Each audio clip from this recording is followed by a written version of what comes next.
Este é o 26º episódio da Até Tenho a Minha Inscrição, com o Pedro Coquenão, de Batida. Foi gravado na semana passada, na garagem estúdio dele, num sítio por onde passam com frequência aviões. É algo que se nota umas quantas vezes ao longo do episódio. Peço desculpa por isso. Como sempre, não se esqueçam de fazer like à página do podcast no Facebook, nem de o subscrever no iTunes, onde podem também dar estrelas e deixar críticas. E é isto.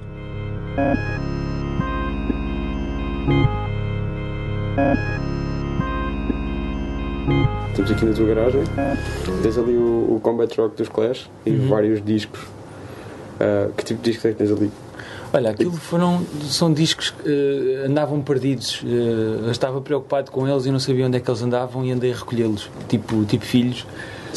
Alguns estavam enfiados em mochilas, outros estavam em casa, outros estavam aqui, e andei à procura deles para os juntar, essencialmente. Mas o que é que eu tenho ali? Estavas a dizer que tinhas os discos enfiados em mochilas? Sim, porque eu tenho andado ao vivo, eu costumo passar sempre às vezes um disco ou outro e normalmente agarro neles e ponho assim o primeiro que tenho à mão. E então pronto, andava um bocado preocupado porque havia uns que eu não sabia onde é que estavam, e estes singles não há outra possibilidade de encontrar alguns deles, pelo menos eu não estou a ver como é que eu os vou encontrar. E o que é que eu tenho ali? Essencialmente tenho música angolana e... O que é que eu tenho? Algumas das coisas que tu já usaste para samplar? Sim. Olha, este aqui ainda não usei, mas se calhar vou usar. Este aqui também não usei, mas vou usar. Não dizes o que é para ninguém te amar. Sim, não, mas posso dizer. É o David Zé. Sim. Okay. É um David Zé. Tenho aqui um disco que por acaso foi o Rui Miguel Abreu que me deu há pouco tempo, que é uma espécie de makeover das editoras da Morabeza e da Rebita. Ele fez um single com dois lados, um a homenagear a Morabeza e outro a homenagear a Rebita. Depois tenho aqui alguns discos que... O Rock Marciano, aquela coisa do... Como é que é? Meu Camba? Acho que sim, o meu Cambas, nem sei. Mas é assim, são re-edits de coisas, um bocado. Mas eu, em relação aos singles, normalmente eu ponho os nomes dos discos de onde tirei algum sample que eu possa ter usado. Normalmente está lá, por exemplo, este está lá. O conjunto Moçangolas, no primeiro disco, se tu abris, ele tem lá a referência. Sim. As referências foram não só assumidas, como em alguns casos, naqueles que foram possíveis, os autores foram não só creditados, como eu partilho num esquema tribal de 50-50 os ganhos de cada tema. Há outros artistas que nem a editora sabe onde é que eles estão, nem se lembra, nem tem registro, não existe, mas de qualquer forma, pronto, eu vou pondo sempre o nome para, não tanto para os DJs poderem ir buscar, porque a grande piada tu fazeres um tema usando um sample não é descobrir qual é que é o sample, é teres encontrado, porque aquilo depois de feito é um bocado como aqueles labirintos do jornal, quando tu vês onde é que está a saída, né? E fazes ao contrário, é muito rápido. Quando vens da saída, mas isto afinal é muito simples. Sim, mas os labirintos são fixos de fazer ao contrário, não é da saída. E claro que há sempre um monte de gente que tem curiosidade, e isso é fixe, mas acho que penso eu, para um produtor minimamente sério, no sentido de gostar do estímulo da descoberta, o saber o tema é só curiosidade, não é tanto para ir depois roubar ou ir procurar, mas acho que para quem ouve, mais do que ser interessante, para mim é importante que para quem ouve perceba de onde é que veio, para de alguma forma manter a memória dessa pessoa viva, porque alguns deles já não estão vivos, outros são conjuntos que foram muito pontuais e coisas que não são tão conhecidas quanto isso. O David Zé ou o Bongo ou Tetalano são nomes que vão ficando e que vão ficar, mas há um monte deles, há dezenas deles que nunca ninguém mais se vai lembrar ou mencionar, e que às tantas até tiveram, pelo menos num determinado momento da vida, um momento de inspiração que me serviu a mim para ter um outro, então isso acho que é sempre. Mas sempre de onde é que vêm os discos? Estavas a dizer quando eles... Olha, estes discos... Sim. Mas isso já é uma coisa editada. Este é o novo. Em que ele está metido. Sim, são discos que eu vou comprando, poucos herdei da família, porque infelizmente houve uma altura ali, não sei se foi nos anos 80 ou o que é que foi, quando o CD apareceu, que toda a gente achou que os singles não valiam nada, os álbuns não valiam nada, foi tudo para o lixo e deu-se e ficou a apodrecer no sótão. Eu lembro de um livro sobre o Paul's Boutique dos Beastie Boys e os Dust Brothers e o outro tipo que produziu com eles o disco, que eu já não me lembro do nome dele. Pronto, não interessa agora o nome dele, eu vou-me lembrar daqui a bocado. Disseram que naquela altura foi quando começou a aparecer o CD e compravas qualquer disco raro de funk e soul por nada, por cêntimos. Aquelas coisas que hoje valem 300, 400, 500 dólares ou muito mais. É um bocado isso, e durante essa fase houve muita gente que se desfez, inclusive, e havia no lixo discos. Houve muita gente que se desfez do vinil por achar que era um objeto só pesado e que ocupava muito espaço. veio-se a provar que afinal não era bem assim, porque o CD acaba por se desgastar mais e às vezes deixa de funcionar. O vinil, mesmo que tenha lá muita pipoca, sempre toca, não é? E até a pipoca depois torna-se algo a que tu te podes habituar. No CD, aqueles saltos random, aquilo torna-se mesmo muito irritante. Se calhar um dia ainda vamos arranjar a maneira daquilo se tornar de alguma maneira interessante ou estimulante, aqueles saltos esquisitos que havia. Mas para já ainda ninguém se agarrou a isso. Se bem que vi há pouco tempo alguém usar o símbolo do Compact Disc como se fosse assim uma cena super retro e eu achei piada. Acho que nós vamos estar sempre nessa, né? Aquilo que hoje parece cómico, daqui a uns anos é mesmo uma grande cena retro.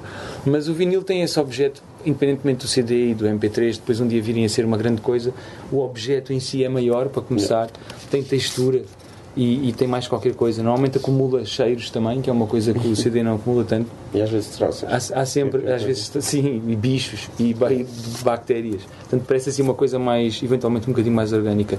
Mas eu fui apanhando estes discos fui apanhando em coleções antigas, de alguém que não os queria ou que não lhes dava o devido valor. E esse é daqueles que tem mesmo o nome da pessoa? Sim, quase todos na altura. As pessoas tinham esta coisa de meter o nome. Não sei se deviam ter medo de emprestar e depois ninguém devolver.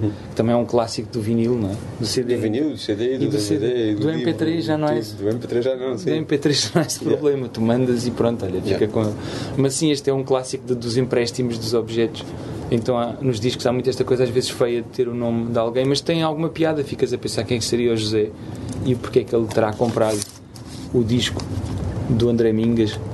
Muitas razões havia, porque neste caso também é um autor muito renomado. Sim, mas são discos que eu vou apanhando mais para... Não sou colecionador, não sou maluco de andar a pagar fortunas ou de entrar nisso, até porque quando comecei a recolher material não havia minimamente essa conversa. Os discos estavam na Feira da Ladra a preço barato, ainda havia muitos discos. Foi mais de ir ao arquivo da Valentim na altura e de conversar com a Eliana e na altura com o Paulo Homem que lá estava e tentar ver as bobines, tentar ouvir discos que não tinham sido editados, por exemplo, que houve discos que não chegaram a sair. Alguns são em vinil, em edições muito pequenas, mas que estão digitalizados na Valentim. Outras editoras que são de Angola. Aqui em Lisboa, certo? Sim, outras editoras angolanas é mais difícil porque as fábricas também foram ao ar, o vinil também se conserva de forma muito difícil em Angola, o objeto também foi desvalorizado, ainda para mais com uma guerra em cima. Então ainda menos importante se torna. O novo riquismo também te empurra depois, se calhar, mais para um super disc ou para uma coisa qualquer que tu compras na Europa do que propriamente estar a guardar vinis, mas ainda há umas quantas pessoas que têm alguns. Então às vezes vou recolhendo ou dão para a mão, mas não estou nessa coisa de andar à procura disto e daquilo. Mas essa coisa de procurares música antiga angolana como matéria-prima vai mais dessas pesquisas na Valentim de Carvalho do que dos vinis, sim. Não foi por aí.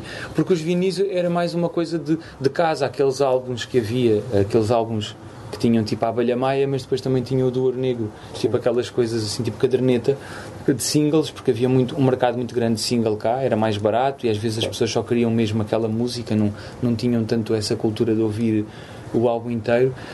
Na parte de Angola é porque de facto havia muitos conjuntos que não tinham álbuns, só tinham singles.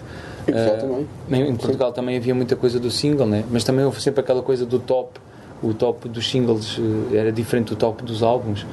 Quando tinhas o single do Stevie Wonder, toda a gente tinha o single, não sei se todos teriam o álbum. Sim. Era um bocado isso. Então vem dessas coleções, dessas coleções que algumas vieram de viagem, vieram de avião, outras que foram completadas cá, outras eram mais portuguesas, as portuguesas eram quase sempre mais italianas, francesas e Eurovisão e coisas assim.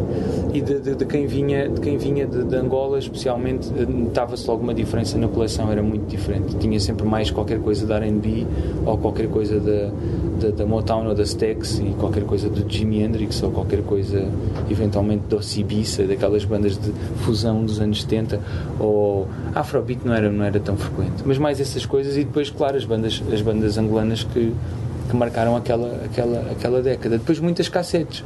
A minha pesquisa, que não é pesquisa, mas a minha familiaridade com este som tem mais que ver até com cassetes do que com vinis, porque eu tinha particularmente uma tia, mas não só uma, nas festas de família passava-se muito música e as músicas eram quase sempre em cassete. Alguém fazia tipo estes medleys com tudo, que ia desde aqueles clássicos do Carnaval do Brasil clássicos de Cabo Verde, de Angola, como coisas de música típica de festa anos 50, 60 que se passava, mas sim, era mais a cassete até. E essa minha tia em particular fazia muito, ainda por cima, o culto de ir às discotecas africanas que havia em Lisboa, porque ela viveu cá durante um tempo, veio de Angola para cá tarde e depois foi-se embora outra vez, mas o tempo em que cá teve, gravou muitas cassetes nas discotecas, onde eu não podia entrar, como é óbvio, mas depois ouvia aquilo, eu ouvia... Nas discotecas no sentido de loja de discos? Não, ia mesmo às discotecas, ao Candando e ao Cu de Sangue.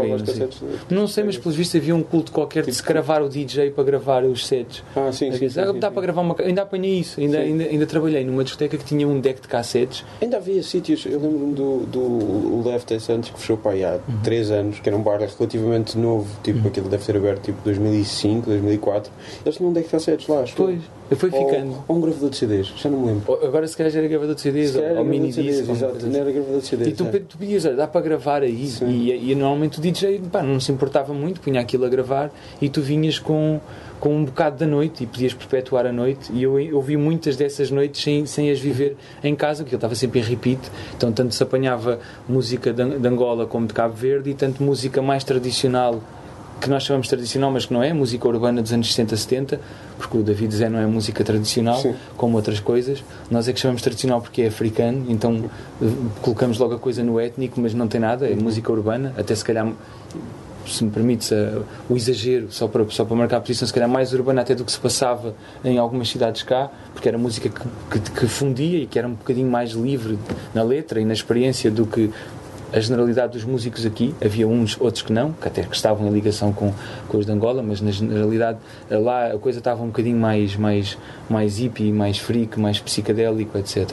Mas sim, tanto ouvias isso, como ouvias depois aquelas coisas que começaram a surgir nos anos 80, tipo aqueles dances, que era tipo a música, a derivação dessas músicas, mas para uma coisa que variava muito, era canções de amor, que isso é o clássico da cultura musical, ou então às vezes só coisas de lamento, ou de saudade, ou de quando é que a guerra acaba, e cresci muito a ouvir essas músicas assim de estar sempre a falar da cidade que eu ainda agora cheguei de lá, parece quase músicas do imigrante, mas ainda agora cheguei de lá, ou estou a voltar para lá, ou quando é que eu vou voltar, e ao contar coisas que se viveram lá na infância ou na adolescência. Então ouvi muito isso. Então a minha pesquisa é toda muito à base dessas vivências em casa de familiares diferentes, que eu vi isso. Tu disseste há bocado que não querias chamar-lhe pesquisa?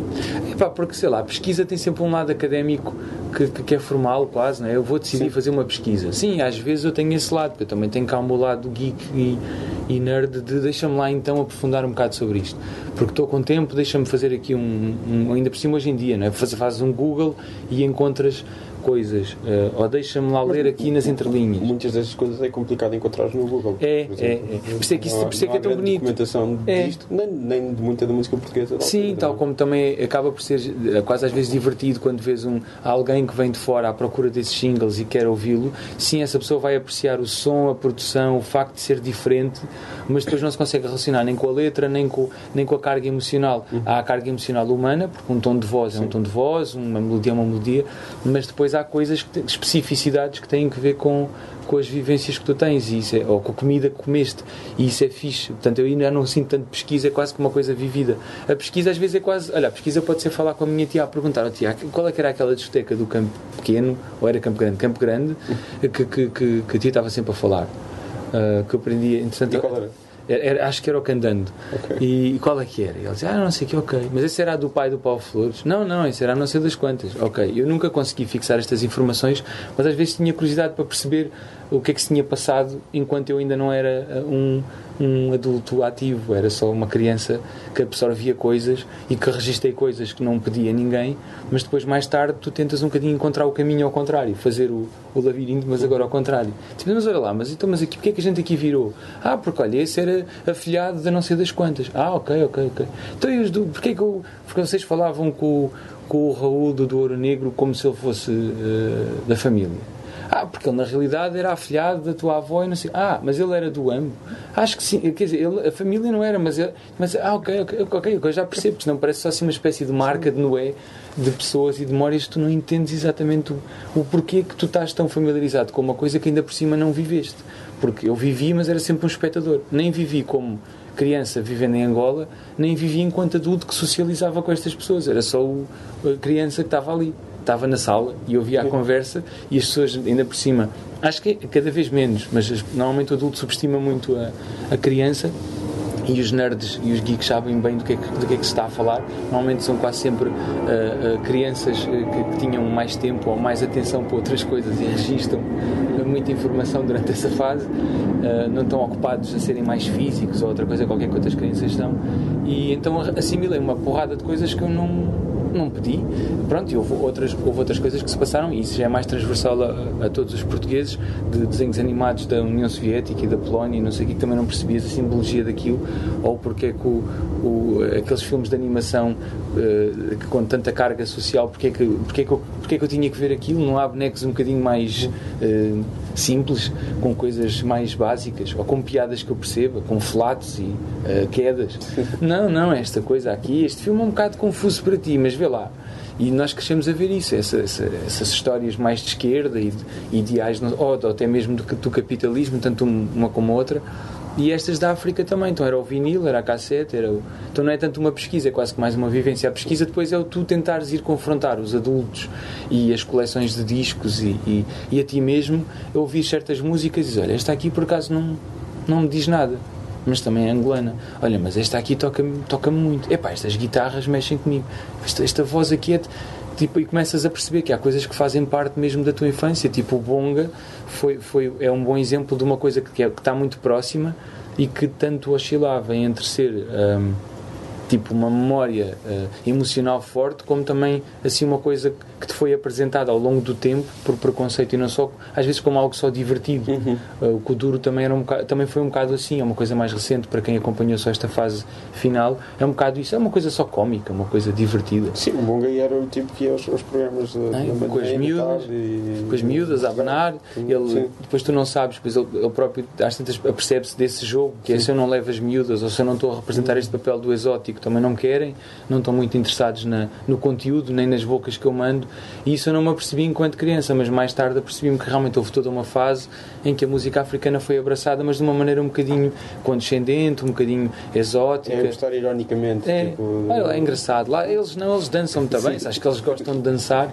E eles mas espera aí, mas eles quem? Então, mas somos nós, não é? Sim, somos nós. Mas isto era alguém que era de cá eventualmente a falar que diria eles. E mesmo pessoas que vieram de lá, algumas referiam-se a eles como as pessoas de Angola, que também eras tu, mas depois aquilo havia ali uma espécie de fratura exposta à criança de incongruência adulta, e tu não percebias nada desta conversa. E de lá a mesma coisa, portanto, cresces com estas coisas e a pesquisa é mais emocional e depois até se quiseres social, tentar perceber mas onde é que o contexto mudou, porque é que mudou, o que é que era bom e o que se perdeu, e houve coisas que se perderam, como é óbvio, e o que é que nós podemos recuperar. Então às tantas a música acompanha a vida, acompanha o tu tentares juntar as peças diferentes da vida, e não é tanto um digging. Isso se calhar fiz mais investigação, sei lá, ao nível do funk e do hip hop, li livros sobre funk, li livros sobre hip hop. Também há mais livros. Sim, há montes, estão por todo lado, e há montes de músicas que tu gostas quando tens 12, 13, que são na realidade ligações diretas a isso, né? Tu vês aquele disco de Clash que tu mencionaste, obrigatoriamente tens que ir ouvir coisas de rock and roll, obrigatoriamente tens que ir ouvir funk dos anos 80 para perceber como é que aquele disco se dá. E disco, o Rock the Casbah é disco. E disco, e sim. Porquê que isto acontece? E porquê... Eu estava um bocado a estranhar o que tu disseste de gravar os decks de cassetes, mas a verdade é que estava-me a lembrar do Larry Levan, o DJ do disco. Os sets que existem dele era gravado com deck de cassetes. Era cassetes. Saíram e tal. Tanto que a duração é sempre tipo 90 minutos sim, ou partes de 45. Exatamente. E que têm que ver com a duração das cassetes, ou duas partes de 30 que tens que virar. Sim, e a cassete depois também para muitas pessoas, e para mim foi, na minha adolescência, era uma espécie da tua bobine e a tua edição, porque não tinhas computador, não havia. Sim. Aquilo servia um bocado para corte e costura, tipo a própria cassete bem conversada dava para cortar e colar, porque ela conseguia sobreviver a uma fita colada, se fosse com uma fita cola muito fininha que havia na altura, mas mais do que esse corte que era muito sofisticado para miúdos, o mais normal era usar a fita cola nas cabeças para conseguires gravar mais do que uma coisa em cima da mesma cassete e conseguires fazer mix e sobreposições de vozes e não sei o quê. Então a cassete era assim uma espécie de primeiro software ou primeiro hardware, no fundo era isso, hardware de edição possível, que eram 2 decks, ou aquele duplo cassete que tens ali que só comprei muito mais tarde. É engraçado estarmos a falar disto, porque olha, aquela dupla cassete que eu nunca mais usei na vida, fui buscar lá há dias porque queria passar um som para cassete para passar naquele Ghetto Blaster que está ali em baixo, que era para começar um show daquela maneira. Entretanto descobri que o meu deck de cassete já não grava e entretanto há dias fui ao LX e vi que havia alguns bastante caros, mas encontrei um tipo simpático na Amadora que está a vender um exatamente igual por 20 euros e que vem trazê-lo hoje.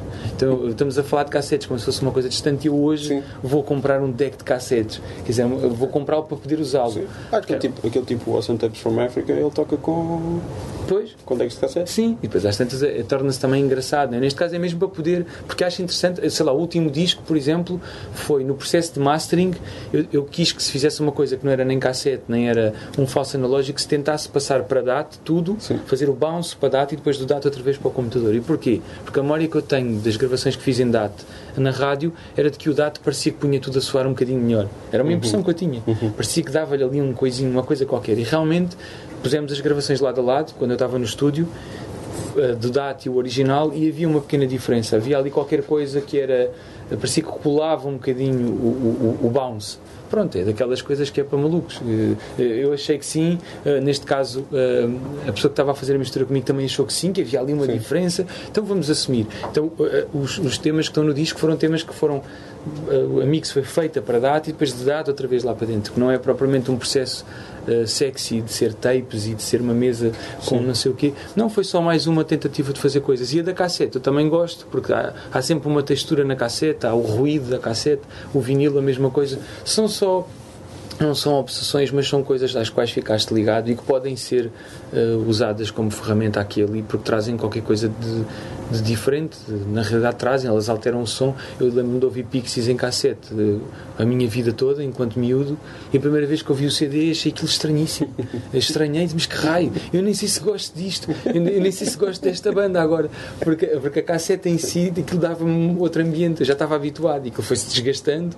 É como ao vinil, vai ficando com mais som estranho, às tantas fica assim uma pasta. E depois também não era só isso, era quando havia a mudança de lado, às vezes havia músicas que ficavam meio e tu não estavas habituado a ouvir aquela música até ao fim, e depois até nem gostavas muito daquele fim, mas que raio. Então havia uma série de coisas engraçadas que eu acho que hoje em dia não fazem sentido nenhum para quem ouve, mas a cassete e o vinil tinham disso, ou o disco saltava sempre no mesmo sítio. Eu acho esses erros são pessoais, mais ninguém ouviu o disco de Pixies como eu ouvi. Era uma cassete que era minha, tinha aquela quebra. Era o disco? Era o Come On Pilgrims, junto com o Surfer Rosa do outro lado. Ele não enchia a cassete toda, então olha, então mete mais um. E eu nunca soube bem, ainda até hoje não sei quais é que são as músicas, tenho que ir ao Google, de um disco e do outro, porque elas estavam coladas. Não, mas isso era a edição em CD, que era o Come On Pilgrims é um EP e o Surfer Rosa é um álbum. Sim, mas eu em cassete também tinha isso. Sim. Também tinha assim. Também calhou gravar-se, porque eram o primeiro e o segundo, sim. Calhou ficar assim. Então eu não, mas a edição em CD são os dois juntos. Sim. Depois eles recuperaram. E pronto, e até porque acho que o primeiro disco deles era mesmo em cassete. A primeira edição acho que saiu em cassete. Acho que foi uma maquete ou uma cassete que eles levaram. Sim. E que eles disseram tipo, olha, está fixe, não me mexe mais, não é preciso mexer, se não estraga. Acho que ouvi isso. E aquilo acho que saiu assim, tipo, pronto, está bom. E estava bom. E é isso. Então essas experiências, às vezes a pesquisa é mais o voltar outra vez onde tu já passaste. Eu pelo menos gosto disso assim. E descobrir. Claro que há outra, né? Que é essa que estávamos a falar, de ler o livro sobre o funk. Nós não passámos lá. O funk foi omisso aqui. Em Angola também não foi propriamente profundo. Havia certas bandas que chegaram lá, mas a história toda do James Brown e como é que ele vai de uma ponta à outra não é clara para mim naquilo que a minha mãe me passou. E achei fixe recuperar e perceber, ok, ele começou por ser romântico, depois começou a ficar mais dançável, depois de repente já era político, mas já foi muito mais tarde, depois chegámos então ao Rocky 4, então é um bocado isso, no Rocky 4 foi onde eu o apanhei e achei, ok, quem é que é este tipo? Este tipo tem qualquer coisa. então isto era aqueles discos que não sei... deixa-me lá ver. Então, às vezes a pesquisa é uma pesquisa natural de adolescente, de deixa ver de onde é que isto vem, né? Tipo rockabilly, deixa ver, ok, já percebi, cremes, está bom, mas deixa-me ver quem é que estes tipos estão a tentar replicar no reverb e naquele delay de molas ou lá o que é que seja, de onde é que isto vem? E esta forma de cantar, isto é má onda ou é fixe? E andares para trás e procurares isso. A pesquisa acaba por ser mais de music freak ou de geek da música do que propriamente alguém que quer criar um hit logo a seguir, porque os produtores que fazem dinheiro a sério fazem isso, investigam o hit, veem o que é que se cruzou. O Blue Monday tem o Arthur Baker, eu acho eu, e o cruzam um beat do Sylvester com o não sei o quê. O Arthur Baker também trabalhou com a África Bambata. Sim. É tipo, isto aqui tem uma linha de baixo de disco com não sei o quê e um gajo um bocado depressivo a cantar, que não era tão depressivo, mas como, que a gente deu-lhe o toque. E não era tão depressivo como o que estava lá. Não era. Este gajo até era pouco depressivo, então tivemos que lhe dar ali um toque para isto não destoar. Canta um bocadinho mais baixo. Há até uma sessão da BBC muito cómica que é o vocalista, que devem ter dito 20 vezes, canta num tom mais baixo, porque a tua voz é um bocado esganiçada. E além disso as pessoas não estão habituadas a ouvir esta banda com um gajo esganiçado e tu não cantas muito bem, sabes disso. E ele a meio da sessão arranca o beat e ele começa a cantar uma oitava acima. Aquilo não corre nada bem, ele percebe que não consegue ir para cima e a seguir volta outra vez e isso está no YouTube, é muito engraçado porque é um momento de história e é super imperfeito, é horrível, é muito desconfortável para o vocalista. Aquela situação é muito engraçada. Então a investigação às vezes é mais isso, é voltares ao sítio, até porque, repara, eu agora estou a ver essa sessão, mas na altura isso não dava na televisão cá, não tinhas acesso àquilo.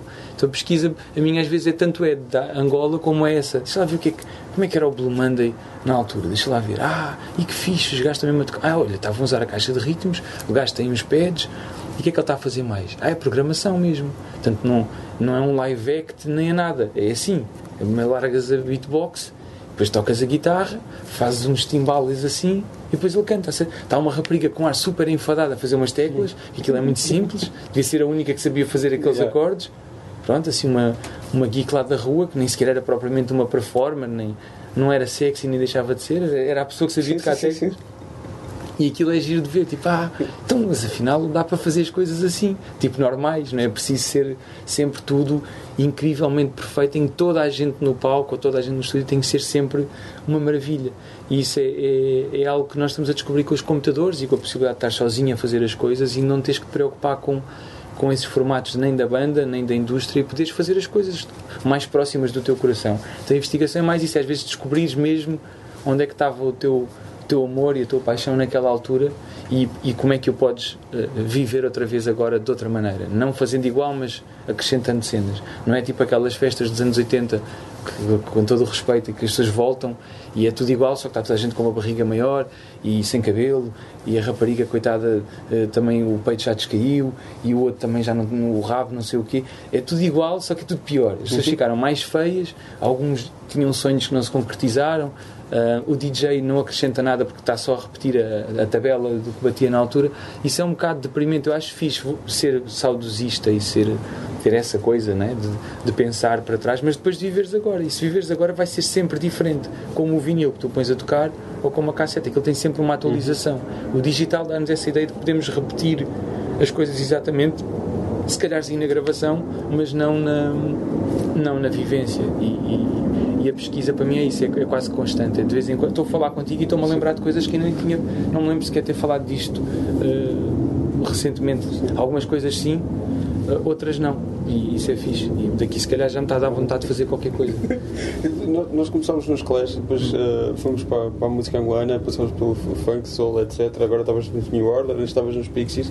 Como é que vem? Ao mesmo tempo em que estavas a ouvir esses cassetes da tua tia, estavas também a descobrir as tuas próprias coisas, a gostar dos teus próprios tipo rock e assim. As da minha tia eram por obrigação, ela não dava hipótese. Sim, ela punha aquilo a tocar. Mas havia tem de ter havido algum gosto, senão tu não fazias o que fazes agora. Mas há sempre, quase, mas olha, há mesmo que há pela Moamba e que há pela Sorda.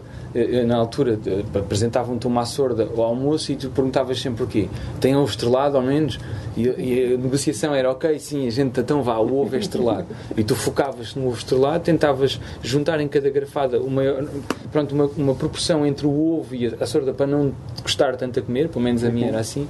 E pronto, assim como a sopa, era com pão com manteiga e aquilo marchava. Eu hoje em dia adoro sopa, adoro a Sorda, acho uma Sorda bem feita é das melhores coisas do mundo, e a moamba, que muitos miúdos também não conseguem comer porque é chato, é farinha, não sei o quê. Hoje em dia adoro a moamba e aprecio, tem que ser bem feita, tem que ter os quiabos bem cozinhados e aquele molho, e o picante e não sei o quê. Então são coisas que tu, quando és miúdo, não estás nessa, ou porque precisas de açúcar, ou porque precisas de outro tipo de estímulos, ou só porque rejeitas o que é da mãe, ou da tia, ou do pai, porque achas que aquilo é muito sério. Tipo, esta gente é muito séria, eles são chatos. E eu quero outras coisas, estão-me aí a falar em hambúrgueres e croissants aí na rua e eu não estou a ver nada disso, estão-me aqui a impingir cenas.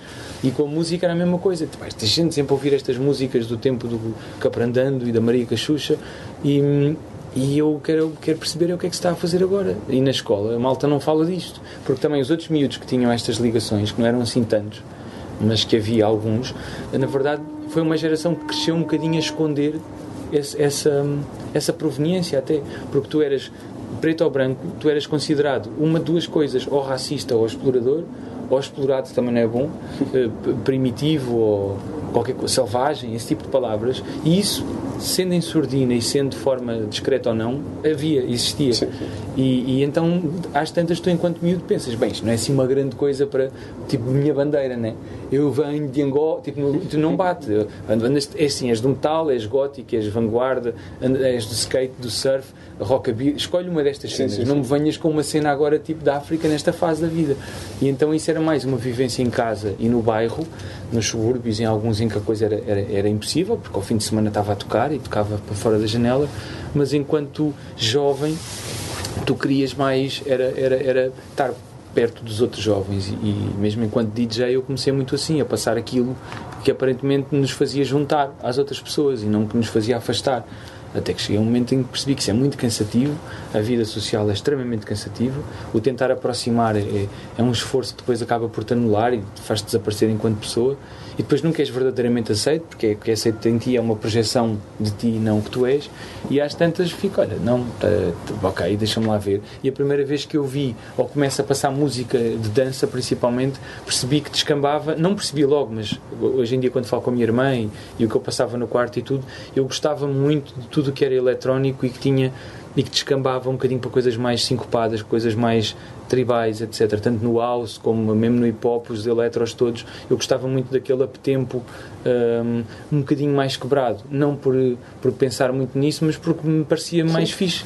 E com o tempo apercebi-me que eu não conseguia fugir àquilo, que eu tentava fazer um set muito coerente, não sei do quê, e de repente já estava a descambar não sei para onde. E isso prejudicou-me enquanto DJ, porque ninguém percebia isso, eu próprio não percebia, não tinha como contextualizar, as pessoas também não tinham muito contexto, e foi uma fase um bocado complicada, em que, mesmo aqui nos anos 90, toda a gente tentava ser um bocadinho elegante, lounge, não sei o quê, e aquilo tudo se colava com um som que viesse de Viena ou algo desse tipo, e era fácil, porque se fosses coerente a esse nível, toda a gente te percebia, mesmo que andasses por África e pelo dub, aquilo soava sempre elegante e sofisticado. No rock a mesma coisa também, mas depois comecei-me a perceber, e tu há bocado mencionaste o Larry Levan, e que os gajos que eu realmente gostava a sério não eram nada disso, eram completamente incoerentes e passavam a Pat Benatar misturada com o Led Zeppelin e a seguir um disco do mais exuberante possível, e que aquilo se conseguia fazer, e até comecei a ouvir cassetes dessas, e até cheguei mesmo a ir a Nova Iorque de propósito para ver uma noite do Body and Soul, onde estava lá essa malta toda junta, e um documentário que era o Maestro, que foi nessa altura foi um visionamento da versão por cortar desse documentário, chama-se Maestro, e é sobre ele. Eu vi a versão sem cortes, que tinha para aí 3 horas, agora tem para aí 1 hora e pouco, nunca ouvi outra vez. Mas gostei daquele momento de estar em Nova Iorque com aquelas pessoas à volta e depois a seguir ir ouvir discos e perceber como tu passas bandas como, ou artistas como o Lonnie Liston Smith, e a seguir podes passar facilmente um tema de Clash ou das ESGs, e depois passas um hip hop que não há de ser necessariamente mas aí já estás a pegar nos Clash, que é uma coisa que é montes de coisas ao mesmo tempo. Sim, exatamente. Pois, pá, e se calhar comecei a perceber-me que o que eu gosto mesmo é de artistas e de bandas que são montes de coisas ao mesmo tempo, porque parece-me que é mais humano, porque um gajo não é só uma coisa, tipo, mesmo a vestir, a gente pode tentar cá fazer os nossos pandãs, mas há sempre um dia que aquilo descamba, né? Ou quando estás em casa, quando ninguém está a ver e a meia não combina, ou a cueca já tem ali, há sempre uma incoerência na forma como nós nos exprimimos, né? Graças a Deus, pondo de lado o lado religioso, que não sei se foi, neste caso foi a minha tia, não foi necessariamente o Deus diretamente, pelo menos nunca senti essa presença, mas poderá ter sido que ele me colocou a tia na minha vida. Mas há essas bandas, os Clash, mesmo os Led Zeppelin, agora estava a falar de Led Zeppelin, eles tentam fazer R&B um bocadinho mais blues e tal, mais... Aquilo é tudo roubado de músicos negros não acreditados, e de repente provavelmente morreram sem receber um tostão e eles ficaram ricos. E aquilo fica a soar um bocadinho mais pesado, tem uma cena elétrica mais potente, mas no fundo aquilo tem tudo, como os Rolling Stones e os próprios Beatles, aquilo vem tudo de outra coisa qualquer, portanto aquilo não é assim tão puro, entre aspas, como não é rock, não sei o que, não, aquilo é uma degeneração de outra coisa qualquer. Eu comecei-me a perceber que gosto destes discos de transição, discos que são tentativas frustradas de fazer uma coisa, mas depois dão outras coisas incríveis, tipo o Magnificent Dance é uma tentativa frustrada de fazer rap, que é um rap péssimo, né? É um rap muito mau, e eu identifico-me com isso. Eu acho que se eu rapar, e quando rapo acho que é um rap mau, mas pode ser outra coisa boa, em vez de ser um rap mau é uma coisa diferente boa. O reggae também é uma tentativa frustrada de fazer R&B e deu reggae, de ser Curtis Mayfield e de ser essa malta toda, e eu gosto disso. E os Clash são uma banda que se calhar simbolizam um bocado isso tudo, que é uma banda que foi atrás do reggae, foi atrás do funk, foi atrás do hip hop, atrás do rock and roll. No fundo, se calhar o Joe Strummer queria ser um Elvis, mas depois ele queria ser um bocadinho mais inteligente, ou nas letras do que já estragava ali a pintura, já não era tão romântico, etc. Não se mexia daquela maneira, e deu um outro fantástico vocalista que é parecido com o Elvis em algumas coisas, mas não tem nada a ver. E eu gosto dessas tentativas, gosto de coisas que são muita coisa ao mesmo tempo, porque são mais ricas, não são óbvias. É tipo, isto não é o que é, isto é mais do que aquilo que é e que parece ser. Cada vez que a gente ouve, um bocadinho como quando ouves Talking Heads e outras bandas dos anos 70, 80, final da década de 70, em que parece que estava ali tudo um bocado baralhado, toda a gente estava a fazer montes de coisas que não se percebia bem, né? Blondie, isto é o quê? É pop, é disco, é punk, o que é que a mulher quer fazer? Agora mete o Grandmaster Flash, rap também rap mau, e não sei, e o que é isto afinal? É funk? E, pá, isto só está tudo baralhado. E essas tentativas, mesmo em termos humanos e políticos e sociais, se a gente quiser falar assim, agradam-me, porque aproximam pessoas e põem a loira com o tipo de fato de treino no mesmo vídeo, é muito fixe. É o Five Freddy, não é? Acho que sim. Mete essa malta toda, e o Grandmaster Flash também, acho que era suposto aparecer ou não. Há uma história qualquer dos Clash que tocaram em Nova York, mas com o Grandmaster Flash a abrir, ou vice-versa. Sim, há uma ligação deles com o ocuparam o Grandmaster Flash, os fãs deles, e eles ficaram um bocado tipo chocados, claro. É estranho, tipo, como é que alguém é fã de Clash e depois ouve o Grandmaster Flash e não gosta, se calhar estão a ouvir mal os Clash ou a ouvir mal o que eles dizem, claro. O que eles dizem e a música deles. Isso acontece sempre, né? E acho que acontece agora, isso acontece a toda hora. Às vezes o artista ou a pessoa em formato artista tem essa visão e para ele parece-lhe linear que sim, eu vou a Nova Iorque e claro que vou ter este gajo a tocar, mas a Nova Iorque em que ele foi tocar se calhar era o Downtown, não era o Bronx, e no Bronx se calhar seriam os Clash a ser assobiados, ele ia até estranhamente é o Grandmaster Flash que é assobiado. Eu lembro-me de ver uma entrevista com o Moby. Eu não sou grande fã do Moby, mas ele diz que cresceu, ele morava, tipo, não sei onde é que ele morava, mas era perto de Nova Iorque, e às vezes ia lá, e ele ia à danceteria, que era uma discoteca que havia, e tipo, não estavam a tocar os Clash, não estavam os Blondie, não estava o Grandmaster Flash, não estava a África Bambata, estava só a ouvir tudo, cada sítio, e toda a gente ia e ouvia tudo e era tudo igual. E encontrava, sim. Mas havia sítios em que isso não era assim. Não, eu acho que Nova Iorque ainda é engraçado que eu acho que era mais racismo e da mente fechada de alguns dos fãs de punk, especificamente. Que estavam a tentar criar um movimento e viam os Clash, eles foram abraçados mais como punks do que como uma banda fantástica. Pois. E esse é o problema. Mas isso aconteceu com tudo, né? Com o jazz, com o Bob Dylan em Nova Iorque aconteceu a mesma coisa. Quando ele foi ocupado, quando ele se tornou elétrico. E no fundo estamos a ver uma cidade que é super importante nesse cenário todo do século XX, mas que dá para aprendermos algumas coisas. A experiência que tive na única vez que lá fui foi andar na rua. Só foste essa vez? Só fui essa vez. E fui andar na rua, fui mesmo para ver esse documentário. E depois aproveitei e vi o aniversário de não sei quantos, e vi o Danny Krivit a pôr disto, e vi tudo assim nos dias. E investi o dinheiro todo que tinha na altura para fazer isso, e não me arrependi um bocadinho. Mas foi para aí em janeiro, assim, uma época que não se passava nada, mas havia sempre coisas destas a acontecer. Sim. E não eram assim para as massas, era sempre um conjunto de pessoas que já vinha desde essa fase, porque houve muitos que morreram com a SIDA e com as drogas, mas houve uns que ficaram, e tu ias às festas e eles lá estavam a usarem orgulhosamente os mesmos fatos de treino, alguns a fita na cabeça, etc. E gostei muito disso, porque era um saudosismo, sim. Mas estamos a falar Adidas tipo Grandmaster Flash. Sim, esse tipo de coisa. Mas também via japoneses lá no meio, que interessante são as pessoas que vão mantendo a vida de muita dessa gente dos anos 80, que vai de vez em quando a Tóquio tocar por uma fortuna e depois não faz mais nada durante 6 meses, se calhar, mas pagam-lhes bem, porque há todo um movimento. Há vários movimentos, um monte de coisas de nicho e pagam. Então hoje vamos ser punks e vestem-se todos e vão para lá, que parece assim desenhos animados. Mas na altura a experiência que tive foi de andar na rua, e andei só na rua, não fui com uma agenda sem ser o documentário.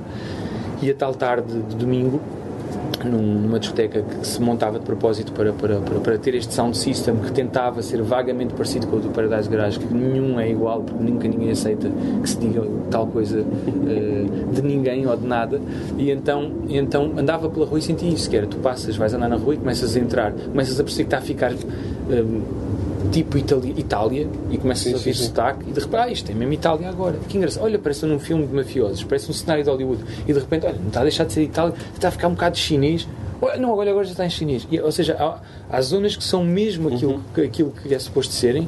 Chinatown, há pessoas que não falam inglês ali dentro, mas depois há ruas de transição, que são aquelas que eu achei mais interessantes, que eram onde as pessoas se misturavam, porque aquilo não há muros, né?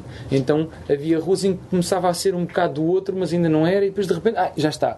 Nos filmes do Spike Lee às vezes topas isso, que é quando uma pessoa do prédio da frente se apaixona do outro lado, e dá esses cruzamentos de pessoas que aparentemente serão diferentes só pela cor da pele ou pela geografia de onde são originalmente vindos. E eu gosto desses momentos daquela cidade em que a coisa perde o controle e as pessoas realmente misturam-se. Acho que isso foi uma fase em termos de... havia muito crime também, se calhar por isso é que depois foi um pouco reprimido, mas essa fase em que houve assim uma certa, se calhar, libertinagem na arte e de maluquice de se cruzar pintura e street art com não sei o quê, e pop art, a própria arte foi desformalizada, não é, ao longo do tempo, e deixou de ser uma coisa super pomposa e só académica, e a abrir-se para os tipos da rua e a música a cruzar-se com ela. Isso já deve ter sido feito antes de outras maneiras, mas desta vez era mais informal, era mais cruzado com a cidade em si, com a rua, com a nova cidade. E isso agrada-me, essa fase de pesquisa natural, vivida e sem ser necessariamente uma coisa muito académica, será sempre académica, mas também pode não ser totalmente. São só desenhos, é só música, é só um break, é só uma ideia, e de repente tens um movimento gigantesco e que às tantas nem é assim tão diferente. O hip-hop e o house não são assim tão diferentes um do outro. Os dois do disco. Sim, na sua origem são muito parecidos, há só ali uma diferença de bairro e de sítio em que se apresenta a coisa. Numa discoteca, outro na rua, e isso faz um bocadinho de diferença. Se calhar um bocadinho mais gay, o outro menos gay, apesar do seu grande cabeça da altura aparentemente ser, mas não é que isso seja importante, mas havia um certo lobby artístico em Nova Iorque que se calhar tornou o house um bocadinho mais refinado, eventualmente, e o hip-hop que sempre foi um bocadinho mais empoeirado. Pronto, isso depois acaba por separar as pessoas conforme onde elas se sentem melhor, ou conforme até a sua própria orientação ou estatuto social, e acharem que ali estão melhor ou ali estão pior, mas o raciocínio, a ideia por trás parecem muito parecidos. Isso é fixe. No fundo é sempre uma pista de dança, é sempre uma celebração, é sempre uma festa. Pode ser encarado como uma tribo, e uma tribo que a mim me agrada mais, que é como as tribos que nós vemos quando se fazem aqueles documentários sobre tribos, que é quando chega alguém e essa pessoa é bem recebida. Mas porquê é que não haveria de ser? Se ele não for para lá pendurar só a sacar comida e a querer aldrabar ali aquele esquema, se ele tiver numa, olha, sou mais um e estou com ar saudável e quero trabalhar, quero plantar, quero caçar, é sempre bem-vindo, porque podemos ser mais fortes juntos. Não digo em todas, se calhar há outras em que cozinham, não é? O Tintim era mais assim, outras, mas há outras, normal não, será o humano aceitar e conversar, se não for assim em filas que vêm de guerras por aí afora a correr, que aí já começa a criar aquela reação de não, eu até sou solidário, mas não sei se mas à partida sim, eu gosto dessa ideia do encontro e da malta diferente se encontrar, porque as boas ideias estão em qualquer lado, não estão num género, as ideias estão aí, e quase sempre tu vais ver depois mesmo nas linguagens do punk ou do rock ou do que quer que seja, e vais ver que há ideias que nós associamos como sendo tipo, isto é que é verdadeiramente rock, ou isto é que é verdadeiramente não sei o quê, e às tantas isso vem de uma coisa que não é verdadeiramente nada, é um acidente, ou é um tipo que até... Eu acho fixe isso, porque isso dá-nos esperança para a vida. Tipo, afinal isto não é assim tão quadrado como parece. Afinal não somos assim tão básicos como parecemos. Afinal não conseguimos controlar esta porcaria como parece que estamos sempre a tentar controlar. Afinal isto ainda tem uma base grande de amor e de paixão e de sexo e de liberdade. Fixe. E essa fase da história parece um bocadinho isso. E até já tinha um bocado da África lá metida. Sem se dar bem conta. Já havia ali muita guitarra da High Life e de outras coisas. E muitas coisas nos anos 80 que não parece, ou às vezes até são muito assim até estilizadas, mas há muita coisa que já está ali, que depois no rock?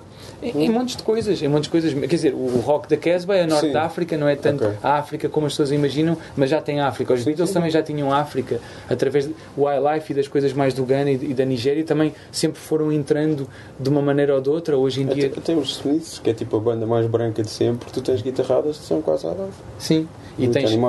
Pois, e tens sempre ouvisse o amor da criatividade e das boas ideias e do groove fluir dessa maneira. Lá está, Manchester também é uma tentativa de fazer uma coisa altamente groovy e depois sai assim um bocadinho mais tristinha, porque realmente o tempo lá é horrível e não se consegue, não se pode. Mas percebes, ok, é uma tentativa, a malta está um bocadinho mais em baixo, mas aquilo mete-te a dançar, inevitavelmente às tantas, e aquela história do filme 24 Hour Party People é muito engraçada, tipo, às tantas a dança torna-se inevitável, aquilo parece que não é mas vamos ter que dançar, isso é muito giro. E os breaks do James Brown também lá metidos no meio e não sei o quê, nos Stone Roses a mesma coisa, é giro a perceber-se no fim de contas que às tantas o facto de ter sido um puto aparentemente estranho, e houve vários, há sempre putos estranhos, há muitos putos estranhos, mas aquilo que parece ser elegível para quem vê de fora e para ti mesmo, porque ficas mas já não basta as borbulhas e um gajo não ter fonte de rendimento própria e ter macas em casa e aturar a tudo, e ainda por cima põe um gajo em causa e a identidade, depois começa a perceber, não é assim tão dispar o gostares de Stone Roses e depois gostares de precisares do funk na tua vida. Se calhar até é a mesma coisa, se calhar até para quem vivia na Amadora até fazia todo o sentido ires por essa zona de Manchester, porque a Amadora, sendo em Portugal, também consegue ter umas nuvens em cima e muito prédio que não te deixa ver o céu, e às tantas aquilo até fazia sentido na altura, mas havia outras coisas que eu ouvia em casa. A música de dança era um bocadinho reprimida nesse circuito mais alternativo de ouves bolinhas ou martelinhos ou o que é que se chamava, principalmente quando entrou a cena do ácido, carrinhos de choque e não sei o quê, e hoje em dia acaba por ser uma maravilha, porque tu consegues ver em perspectiva com a idade e com o tempo de vida que isso tudo é tudo bom, é tipo comida, é tudo bom, tudo pode ser bem cozinhado, é uma maravilha, pode ser um belo repasto e faz-te viver melhor dessa maneira. Há bocado estavas a falar, mencionaste o Bonga especificamente. Agora houve aquele concerto de Music Box com o MCK, tu já colaboraste com o MCK? E sim, olha, o Capa quando eu vim cá, as pessoas podem não saber, mas tu és uma pessoa muito simpática e tipo, saí de cá com vários discos que tu me ofereceste, um deles era do MCK.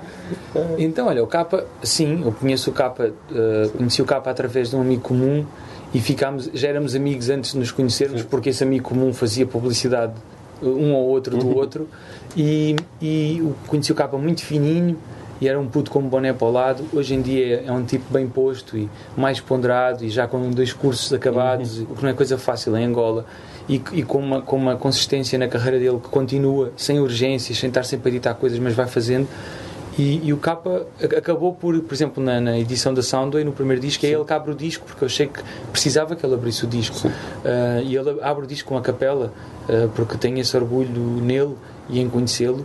E depois fizemos o último disco dele. Sim. Eu editei com ele cá, ou seja, fui parceiro na edição do disco cá. Todas as vindas dele cá eu estive sempre próximo. A primeira delas só como amigo e espectador, as últimas já como pessoa que teve parte ativa em fazer a coisa acontecer, porque ninguém faz, ou poucas pessoas fazem. Sim. Então não é por eu querer, é porque alguém tem que fazer. E sim, agora este show a mesma coisa. Também senti que ele vinha cá, mandou uma mensagem a dizer que vinha cá espairecer, porque as coisas em Angola estão um pouco tensas, de uma maneira que não é tangível ou não é objetiva, mas estão tensas de várias maneiras. A crise financeira, que era uma coisa que há uns anos parecia uma anedota, ou no fundo havia quase que uma chacota de Angola em relação até a Portugal, sim. Sobre o estado em que as coisas estavam, e agora houve ali um pequeno abanão no petróleo e tudo é posto em causa. Há um desconforto enorme, porque uma coisa é não teres água corrente, outra coisa é nem sequer teres dinheiro para comprar o que quer que seja. Isso é complicado, ou comprar o bidão da água. E sim, há ali uma agitação, ele está social também, a prisão daqueles jovens todos que estavam a ler um livro, a sensação de que não podes ler um livro e és preso, a sensação de que te podem matar e depois o processo fica ad eterno por resolver, a sensação de que pessoas com uma posição forte na sociedade, como o Rafael Marques, podem ser perseguidos e a vida deles pode ficar de certa maneira posta em causa, sei lá até quando, só porque sim. Esse tipo de cutelo sempre em cima da tua cabeça é um bocado assustador. E ele disse que vinha cá arejar e eu achei que era um desperdício. Ele não tem direito a arejar, como eu também não vou ter. Ele vem cá arejar, mas uma pessoa como ele tem que ficar a fazer qualquer coisa. Já tudo bem, mas pá, vais ter que trabalhar. Não, mas foste tu que juntaste ao Bonga? Sim, acabei, surgiu em conversas diferentes com um outro grupo de pessoas. Alguém me dizia que o Bonga estava solidário com a causa, com esta situação em si, e então pronto, foi só juntar um com o outro, começar a falar. Passei um tempo, nunca tinha falado com o Bonga sem ser como entrevistado. Estive em casa dele uma tarde, também adorei conversar com ele, foi muito fixe. Tivemos uma tarde inteira só a trocar ideias. Ele continua a ter aquela energia incrível que ele tinha em palco. Eu só vi uma vez para aí há 9 anos. Pai, fiquei impressionado, eu não sei, e ele agora tem 10 anos em cima. Eu fiquei impressionado com a energia dele. Acho que o nosso James Brown é dele ter sido atleta, se calhar. Sim, ele foi atleta e alimenta-se bem. E vai ser. Eu não acreditei que ele era tão ele é muito fixe. Como é que alguém tinha tanta energia? Nem sequer é da idade, é como é que alguém tinha tanta energia. Sim, ponto. Com qualquer idade. Alguém de qualquer idade. Não, a idade há de começar a pesar um bocadinho, mas olha, ele está mais magro e pelo menos mentalmente ele está igual. Parece que não mudou nada daquilo que as pessoas me contavam do que ele era, e mesmo os toques dele ao vivo, ele não consegue, é daquelas pessoas que não vai quebrar, só se ficar maluco da cabeça, como todos nós podemos ficar senil, mas até ao ponto da senilidade ele vai ser sempre assim, até cair para o lado de cansaço, ele vai ser sempre assim. Tiveste uma tarde em casa dele? Sim, um bocado para lhe mostrar, para lhe abrir o coração e ele perceber que não havia nenhuma outra intenção que não a de pôr duas pessoas juntas, e um bocado esta coisa da conversa entre o mais velho e o mais novo, que simbolicamente é bonita. E de nos conhecermos a três, sendo que eles dois é que iriam fazer o trabalho e eles é que iriam estar no palco e brilhar e ser as estrelas da noite, porque é mais fácil também para toda a gente digerir a coisa dessa maneira. Mas sim, estive basicamente a falar com ele sobre tudo e mais alguma coisa, sobre música, sobre a sociedade, sobre o crescimento dele, sobre esse período dele em que não tinha, e não é que tenha o espaço devido cá. Ele teve que ocupar sempre um espaço de artista popular, nunca lhe foi propriamente bem reconhecido. Sim, o valor. Ele tinha sempre, era mais reconhecido e davam-lhe atenção e valor em França, não é? Sim, ele em França é que lhe paga as contas, e onde o ego dele é mantido saudável, porque ele tem o seu ego, e se ele dependesse de Portugal para alimentar o ego, tinha morrido à fome já, como tantas outras pessoas. Mas ele ele alimenta-se em França do ego, tem sido e como artista vai evoluindo e vai crescendo e vai tocando ao lado dos grandes músicos do mundo e também dos africanos, e isso senti-se provavelmente, do que eu percebi, dar-lhe algum conforto, porque Portugal nunca teve, vai tendo, mas sempre teve um lugar arrumado, tipo a zona da música africana, a música palop, nunca conseguimos bem perceber se é música, então, mas é música portuguesa e se todos falamos português, ou é palop e a brasileira depois está na... Mas é um bocado confuso, porque ok, se vamos organizar por país, então vamos por Angola, não sei o quê, não, mas há a palop, que é os africanos que falam português, há o brasileiro, depois há a portuguesa. Por exemplo, o meu disco e a viagem que ele faz nas lojas da FNAC é por si só, eu se tivesse tempo, era isso que eu acompanhava o disco e ia ver as caras das pessoas. Mas então eu vou meter isto aonde? Não sei, mete na música. O meu sonho é estar na música, é estar no do A a Z. É um dia sonho de estar... O AZ não é rock?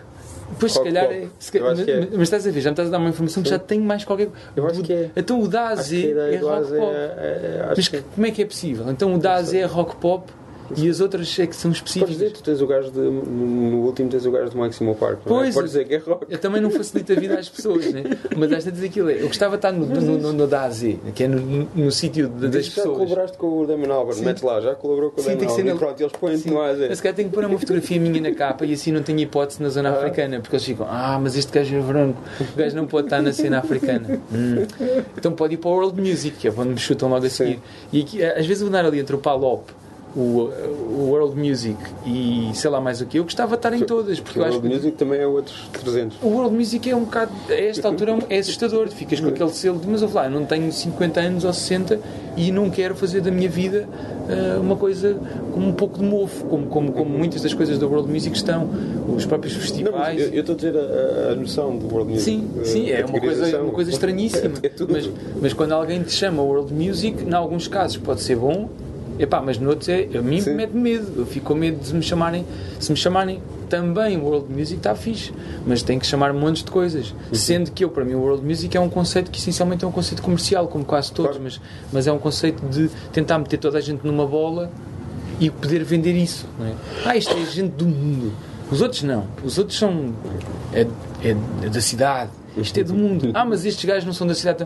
Sim, mas não é cidades tipo Nova Iorque, é cidades tipo daquelas que a gente nem sabe onde é que ficam, capitais daqueles países de terceiro mundo. Parece que é quase uma catalogação de... Depois, às vezes entra algum jazz, mas depois é diferente, o circuito de jazz é um bocadinho diferente. Um bocado estranho. Se for africano já pode ser, se os músicos forem africanos, e se for jazz normal, já é World Music. Já é World Music, se calhar tem alguma dificuldade em estar só no jazz. Agora talvez não, porque depois também agora há um favorecimento, há uma discriminação positiva. E esta expressão em si já é assustadora que chega, mas é só pode ser desconsideração, né? Ou então consideração despropositada ou infundada. A discriminação positiva é um bocado de coisa, ou affirmative action, né? Mas é um bocado estranho que de repente, às vezes só por ser africano, ou só por vir da África, ou só por vir da América do Sul, lá de trás da montanha, tem interesse, tem mesmo. Que há aqui uns gajos aqui que vivem ali atrás que me parecem mais interessantes. Olha, ali atrás daquela montanha, aqui em Lisboa mesmo, eu se calhar acho que aquilo também é World Music, não achas?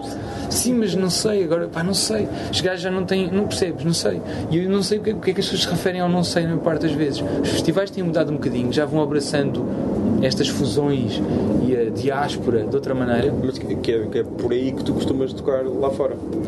Eu felizmente e tem estado a acontecer isso. Sei lá, se olhar para as minhas... Olha, aqui o que é que eu tenho World Music? O Pedro tem várias pulseiras na mão e está agora a mostrar. Estou agora aqui a ver. É daquelas tipo aquelas pessoas que vão aos festivais e ficam com coisas, só que tu vais tocar. Sim, exato. São essas, e algumas já caíram. Mas daqui tenho o quê? Olha, de música do mundo... Acho que não está aqui nenhuma, mas já tive aqui algumas, tive uma ou duas, mas o In Music não é de rock, é um festival de rock em Zagreb, o Roskilde não é do World Music, mas tem também cenas.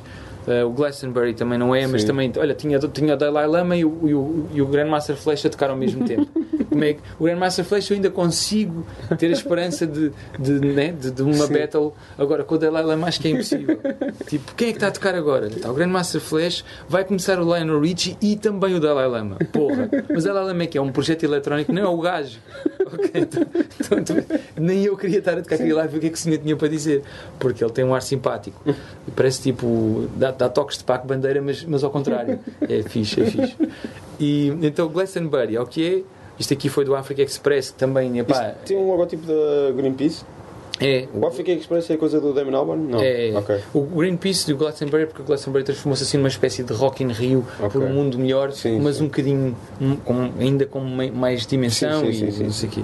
Depois tenho aqui o quê? O que é isto aqui? O Dura é um festival gigantesco também de tudo. Tinha tipo o Sting a tocar e depois também tinha cenas de rock. O Sting também entra nas coisas de World Music. Sim, esse aí dá para todo lado. Esse ele vai a todo lado. O Clandestino é um festival muito fixe na Suécia, em que os cabeças de cartaz eram no dia 1, no segundo era eu, mas no primeiro era Little Dragon, para teres uma ideia do que era o tipo de festival. Sim.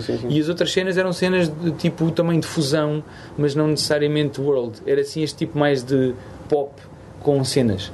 E eu gostei muito desse festival, era muito fixe. O Pitch é completamente eletrónico, era Durbert para cima. E o Eurocan era tudo. No meu palco estava o James Blake, estavam os Eagles of Death Metal e no outro palco estavam os sul-africanos, a malta de Cape Town, os de Antwoord, e estava mais malta assim desse tipo. Então era um festival, ou seja, nem é tanto o pessoal da Caparica, chutes e pontapés. Sim. E este aqui foi com os Zibibio Sound Machine, foi um concerto num parque aberto com os Zibibio Sound. Então tem sido um bocado, sim, ou seja, lá fora é mais fácil perceberem exatamente por onde é que andas, e cá em Portugal tenho gostado muito da aproximação de festivais tipo um festival que há em Trás-os-Montes, eu não me vou lembrar do nome agora, mas uma série de festivais eu vou identificar e as pessoas vão saber. Não, as pessoas vão saber de quem é que eu estou a falar. Parece tipo aquele gajo da paranoia. Sim. Não, mas as pessoas sabem, são todos os festivais que não são os festivais grandes, o Sudoeste, o não sei o quê, o Vilar de Mouros, o Paredes de Cor, não sei o quê. São os festivais que são novos, feitos por pessoas com menos do que X anos, que não cresceram com a indústria como ela estava e que não seguem os trâmites normais de programação. E também são normalmente festivais com menos budget e que não servem também para enriquecer ninguém. Mas são festivais que têm um critério musical, a mim me parece muito interessante. Sim. Quase todos eles apostam muito em música portuguesa e conseguem fazer cartazes só com artistas de cá. Não sei se é portuguesa, mas com música produzida aqui, com artistas que se podem deslocar de carrinha, que não têm que chegar de avião ou de barco, e conseguem com esses artistas fazerem coisas interessantes, eventualmente sofisticadas, eventualmente terra a terra, tudo. Conseguem fazer uma programação rica, com DJs e com não sei o quê. E às vezes cartazes tu até olhas e pensas, este cartaz poderia acontecer em Berlim. Sim, já aconteceu. Aconteceu primeiro em Berlim, o Lusotronics, por exemplo, primeiro em Berlim do que cá. O Fundires, juntares esta malta toda que está a fazer várias coisas, não só africanas, não só nada, mas tudo. Bandas de indie rock e de música eletrónica muito fixe, com muita qualidade. Epá, sei lá, tipo os Galas Drops, os Niggas Fox todos da vida. Essa malta que anda para aí a fazer rock bom, sei lá, até os próprios Linda Martini são uma banda grande. São uma banda que, se fizeres um concerto fora de Lisboa, com uma promoção, eles atraem um monte de gente. Sim. Os Paus, não sei o que, são bandas que têm algum andamento. Os que ensaiavam aqui ao lado. E os Linda Martini também. Portanto, agora fui extremamente latino. Falei só do... Não saí do seu quarteirão. Não saí daqui. Eu só lembro que a primeira vez que eu vim cá foi, eles lançaram os Paus lançaram um EP e fizeram aqui uma festa. Tocaram aqui mesmo no Parque de Instrumento. E estava muito diferente na altura. Foi para aí há 5 anos. Sim. Mas nós nem éramos amigos, nem somos amigos. Eu conheço, eles conhecem, mas não somos amigos. Portanto, nem sequer estou a meter cunhas para ninguém. Mas são bandas que tocam bem, que têm power. Eu estava só a lembrar porque vim cá dessa vez por causa disso. Sei lá, os Dead Combs da vida. Ou seja, mesmo sem entrar na cena mais do artista que está a começar pequenino, tu tens já artistas com uma certa dimensão, com o público conhece, com músicas que até já passaram na rádio, artistas alguns que até já viajaram e que te conseguem dar assim um cartaz que tu olhas e dizes, mas está aqui um cartaz fixe, sem condescendência. E eu gosto disso. E também não tenho necessidade nenhuma que esses festivais sejam só de músicos daqui da zona. Para mim podem vir malta de fora. Eu acho que há aqui um desequilíbrio. Há aqui esta affirmative action, às vezes pela música nacional, em alguns festivais, às vezes também por conveniência financeira, mas penso que não só. Acho que há festivais aqui que veem nisso um statement um ponto de partida. O Sol da Caparica é a versão comercial disso, vá. Mas acho que sim, que esses têm que existir para já, para equilibrar com os outros que não conseguem ter esse arrojo, e para o público demonstrar e ter essa possibilidade de encher um palco com 20 e tal mil pessoas, um recinto, a ver só artistas da zona. Mas eu gostava de que a coisa fosse mais, que todos que fossem misturados, ou seja, um bocadinho na sequência que dizia há pouco. Eu não faço questão de estar só a tocar com artistas daqui, ou que falam português, ou que não, tipo, pode ser toda a gente. Acho que dá para dar lugares melhores para os artistas portugueses, não ser só o Tuga tem que abrir o palco ou tem que tocar no palco 2. Acho isso tudo sempre um bocado culpa do programador e culpa do público, porque às vezes o programador até pode ter essa vontade, mas o público não lhe dá esses dados. Se fizeres estatísticas e se fores olhar para a rádio, há uma dificuldade enorme, tirando os artistas mainstream, do público aceitar um artista novo em posição vantajosa. E eu acho que isso é que faz a diferença, é o artista poder ser colocado à frente de muito público. Eu tenho sentido isso, eu tenho crescido muito e espero eu que evoluído, porque tenho estado a tocar em palcos grandes ao lado dos outros grandes e tenho que ser tão bom quanto eles, porque ali ninguém me faz favores. Antes, pelo contrário, tem lá também artistas locais que podem ocupar aquele lugar, e os franceses e os espanhóis e os ingleses são ao contrário, eles gostam muito mais dos artistas do país do que os outros. Então, para estares ali, eles têm mesmo gostado de ti. Mas isso obriga-te a melhorares, ensaias mais, a pensares no show melhor. Eu gosto disso, acho que te faz crescer. E cá, lamento pelas bandas que não vão tocar tanto fora. Eu tenho tido essa sorte de tocar muito fora. Em 40 shows, se calhar 5 são cá. Esta a percentagem é assustador. Mas se calhar é normal também, porque o tipo de música que eu faço se calhar também é um bocado de todo lado. Mas ao mesmo tempo acho que para aqueles que não têm essa sorte e que têm que ficar só pelos 5, às vezes até menos, é pouco para tu poderes investir tempo, energia e evoluires, porque tu ganhas é quando estás no palco e é próximo do público, não é sempre enfiado na garagem. É fixe, mas é bom. E tu tens sempre a coisa, há um bocado estavas a dizer que querias começar um concerto passar com aquele Ghetto Blaster e não sei, tu investes muito na cena de palco, ter as máscaras, as sim, porque roupas, eu não sou músico. Tu tens eu faço guarda-chuva também. Sim, vários. Sim, vários. Olha, um amigo meu da África do Sul que faz peças, e eu tanto tenho peças que faço como tenho peças que... Tu estás vestido de uma maneira muito colorida. Depois vou tirar uma fotografia, as pessoas podem ver, mas tens tipo, ok. Estou com cores. Estás com cores e padrões, desenhos e etc. Mas eu tento um bocado disso. Eu não sou tipo músico, eu sou pessoa. E como pessoa gosto de várias coisas. Então, tanto gosto de tocar aquele balafon que comprei há pouco tempo, que tem um som muito fixe, como se calhar me interessa de sacar daquele objeto do Ghetto Blaster uma coisa qualquer, como também interessa-me levar a grade de cerveja para o palco, porque, olha, faz um sucesso em tudo o que é malta do palco. Eles não querem saber o que é que eu faço, nem que música é que faço, mas tudo o que é roadie lá fora tem que tirar fotos sempre com a rack. A grade de cerveja que me serve de base de som para o palco, que é uma cena, eles gostam daquilo. Ou a lata que eu uso para tocar, ou as máscaras que eu fiz para se usar numa determinada dança, ou o vídeo que pesquisei, ou que fui à procura para mim tudo me agrada, tudo me parece interessante. Só o fazer música, e quando eu digo só, que é uma grande coisa, é algo que não me preenche na medida em que eu não sou tão talentoso a esse ponto de, olha, eu toco piano e toco piano de uma maneira que, pronto, não preciso fazer mais nada, olha, para mim é tocar piano.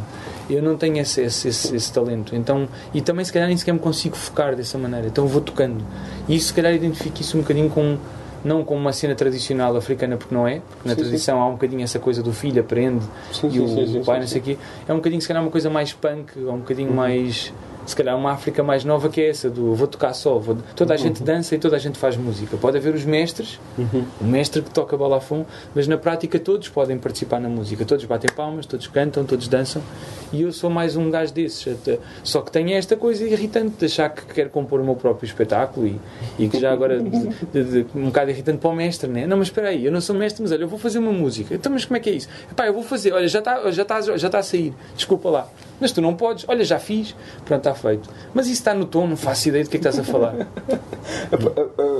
Pegando da coisa, tu tens ali a caixa de sagres que tu usas. Agora lembrei-me de uma coisa que eu quero clarificar, porque eu já não me lembro, já falei contigo sobre isto. No 2, Até o Luati que diz, acho eu, que a Cuca, a cerveja angolana é mais barata do que a água em alguns sítios. Sim. Isso em todo lado. Em todo lado. A água, se quiseres comprar uma garrafa de água, a garrafa de água é mais cara do que uma lata de... Em todo lado? Não. Na em rua? sítios, tipo, sei lá, em sítios tipo coisas de luxo, não. Pois olha, aí se calhar nem sei. Se calhar no hotel a água se calhar é um bocadinho mais barata do que a cerveja. Não sei. Pronto, isto em Luanda, sim. Não, peraí, no hotel há água na torneira, pronto. Ok. Logo aí é uma grande diferença. Sim. Mas na vida normal, dos 99,9% das pessoas, se tu quiseres comprar, estás no meio da rua e queres comprar uma lata e vais a um cafezinho, dê-me uma lata de cerveja e a lata custa 50 cêntimos ou 30 às vezes, e a água custa 1 euro. Nunca custa menos do que a cerveja. E sim, isso é assustador, mesmo que isso acabe por se equilibrar, a ficar parecido o preço, é um dado que às vezes serve para explicar um bocadinho a diferença entre as semelhanças que há em todos os países do mundo. Somos todos humanos e isto é tudo muito parecido. Os políticos e as pessoas e toda a gente, nós roubamos se pudermos. A primeira razão para não roubar de quase todo humano é o ser apanhado, não é uma questão moral, não é? Então isso existe em todo lado. A democracia eventualmente é um sistema que se autorregula um bocadinho melhor ou menos mal do que os outros. A ditadura é uma maravilha para se poder não ser apanhado, não é? Mas e as democracias disfarçadas de ditadura também, tanto que é a mesma coisa. Pois isto anda aqui tudo assim num lodo. Pois há países que são um bocadinho mais coisa, outros são menos coisa, mas isto é tudo um bocadinho uma grande aldrabice.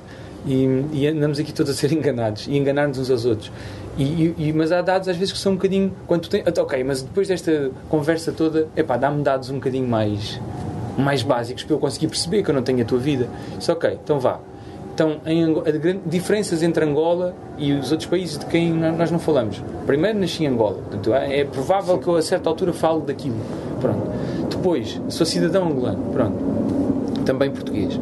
A seguir, até mesmo que isso, não sou nacionalista, mas ainda assim, por limitação, imagina que não é por criatividade, eu acabo por falar só pelas bandas que ensaiam ao pé de mim. Portanto, eu vou falar daquilo porque faz parte da minha vida. Não há aqui um grande exercício. Mas, para além disso, parece-me a mim que eu tive o azar de ter, como país em que nasci e como país próximo, ou seja, como amigo, ou como irmão, como pai, este sítio que funciona de uma maneira que não é, sendo parecido, é totalmente diferente dos outros países, não é? Porque o facto da água ser mais cara do que o álcool é uma coisa que não é normal. Eu quando digo isto, por exemplo, na Alemanha ou na Holanda, às vezes as pessoas batem palmas porque acham que é uma coisa positiva. Sim. Grande país, pá, a cerveja é mais barata do que a água. Não, mas vocês não estão a perceber bem, a água que é bem cara, não é a cerveja que é praticamente dada. E na realidade é dada, na maior parte das vezes, em campanhas e tudo, distribui-se cerveja. Mas pronto, esse dado da água versus cerveja, da ausência de saneamento básico e de acesso básico à educação, ainda que seja má e que vai melhorando, mas isso tudo são dados muito gritantes. Ainda hoje estava a sair de casa e estava a dar notícia na televisão de que Portugal estava entre os países com menos taxa de mortalidade infantil. Ok, uma coisa fixe, porque há tanta coisa que também corre mal cá, e mesmo as corrupções e não sei o quê, e os desvios e o aceitar dinheiro sujo, etc. Estamos completamente inundados de porcaria, mas é um dado bonito. As crianças morrem menos aqui do que em muitos dos países do mundo. Fixe. Em Angola é exatamente o oposto. Nessa tabela, portanto, esta é uma tabela positiva. Quem é que são os melhores? Pronto, mas quando se faz a tabela ao contrário, ou olhando para essa tabela, mas a partir do fim, eu tenho a certeza que Angola deve andar por ali. Portanto, Angola é também o mais bem sucedido em deixar crianças morrer. Portanto, é uma tabela invertida. E isso é quase que é uma espargata muito violenta, sem aquecimento. Portanto, e não estou a dizer que um é um bom e o outro é um mau, mas há algumas diferenças de base, e acho que a água é vida. A água ser tão cara, ser tão inacessível num país em que há tanta água, tanto são estes dados todos. É incrível como é que não há acesso à água num país com tanta água. Podia ser só uma condição geográfica, não é? É o oposto. É dos países com mais água e que têm mais problemas com a água. É dos países com o melhor crescimento nos últimos anos e de estabilidade política, às custas de várias coisas, mas podemos lhe chamar estabilidade política, porque é uma das várias formas de chamar, dar o nome ao sistema em Angola. É estável, como a criança que é bem comportada por levar tanta reguada naquela mão que não se mexe, mas é bem comportada, ou um cão até, e essa estabilidade ser depois contrabalançada com estes dados de subdesenvolvimento, da morte da criança, da esperança de vida ser tão baixa, da ignorância do povo em geral, da falta de ferramenta do povo para poder trabalhar em coisas um bocadinho melhores, que não sejam só para quem vem de fora, que tem melhor formação, ou para quem estudou fora. Isso tudo é um bocadinho gritante e obriga-te a gritar. É um bocadinho por aí que as coisas acabam por surgir na música, porque honestamente, por muito que isso seja uma inspiração forte e te faça criar coisas, como aqui às vezes há momentos mais tristemente inspiradores, às vezes até com políticos que têm essa capacidade de nos inspirar a todos a fazer piadas e músicas e sei lá mais o quê. Eu dispensava isso e preferia dar a fazer música fútil, a falar dos meus abdominais e de outras coisas. Era fixe, era sinal que isto não estava a acontecer e que eu estava focado só no hedonismo. Isso quer dizer que tens alguns escondido uma música sobre os teus abdominais? Ainda não, até porque ainda não tenho abdominais. Okay. Mas se eu tiver tempo, quer dizer, tenho, mas não são apelativos, não têm esse não pode tem sempre mentir. Sim, mas posso mentir até trabalhando-os de maneira mentirosa para eles ficarem fixes, mas isso ainda nem tive tempo para isso e ainda não surgiu essa vontade. Sim. Mas honestamente gostava de acabar a ser um cantor de cenas só sobre abdominais, porque à volta não havia nada que me preocupasse. Tu tinhas contado na altura a falar sobre isto, que tu e o Lobato foram a algum sítio em que havia uma como é que se chama? Uma nascente de água. Uma nascente de água, sim. Foi para o sul, a caminho do Ambo, para o sul, quer dizer, para o centro, a caminho do Ambo, em que ele queria mostrar esta montanha que tem uma reserva de água quente, uma maravilha e tal, uma das várias maravilhas da natureza em Angola, que se tudo correr bem já não tem minas, mas ainda há sempre essa vaga, há essa emoção de poder sempre encontrar mais a última mina, afinal foste tu que encontraste e pronto, e ficaste sem uma perna com sorte. E às tantas lá íamos à tal da minis, íamos ao tal da reserva e quando chegámos a reserva já tinha sido comprada, tornada propriedade da Cuca, penso eu, ou seja, aquela água ia servir para fazer cerveja. Portanto, aquilo que era uma zona bonita e com água eventualmente que faz bem à saúde, essa água vai servir para fazer cerveja melhor. Não podes nadar, nem podes beber aquela água, tens que esperar que ela chegue a uma lata e depois logo a bebes. E és privado, enquanto cidadão do país, ou turista, ou o que for, de beneficiar daquilo que o mundo te dá, que o universo te deu, que é uma coisa que não é nada, está ali, é só usar, é só preservar. E nesse aspecto também Angola tem montes. Nós aqui destruímos a costa em montes de partes, né? Arrebentámos com a costa toda, mas há zonas que felizmente não se estragaram. Há algumas zonas do Alentejo, os próprios Açores, etc. E isso é uma riqueza que não tem números associados. E no caso de Angola há várias coisas que foram destruídas no processo de guerra e no processo de colonização também, logo ao início, né? Houve uma tentativa de destruir a cultura local e de popular o país e de esbater tudo o que seja pontas soltas e bicos e arestas que pudessem pôr em causa o poderio do outro senhor, que acho que não se afirmava como democrata. Acho que nunca teve essa lata, mas era certamente muito bem intencionado, mas sim, desde essa altura até depois passando pelo período de guerra em que tudo, até por uma questão de sobrevivência, tu acabas por pôr de lado os instrumentos e essas coisas todas, qualquer preciosismo, a cultura acaba por ser a cultura da guerra, das armas e da sobrevivência, não tanto de teres tempo sequer para a catarse e para o exorcismo dos males. Acabou por ir diluindo e destruindo muita coisa, e hoje em dia há uma possibilidade de reconstruir, mas é um bocado olhar para a Praia da Rocha e tentar pensar como é que vamos dar a volta a isto, mas de uma maneira muito pior.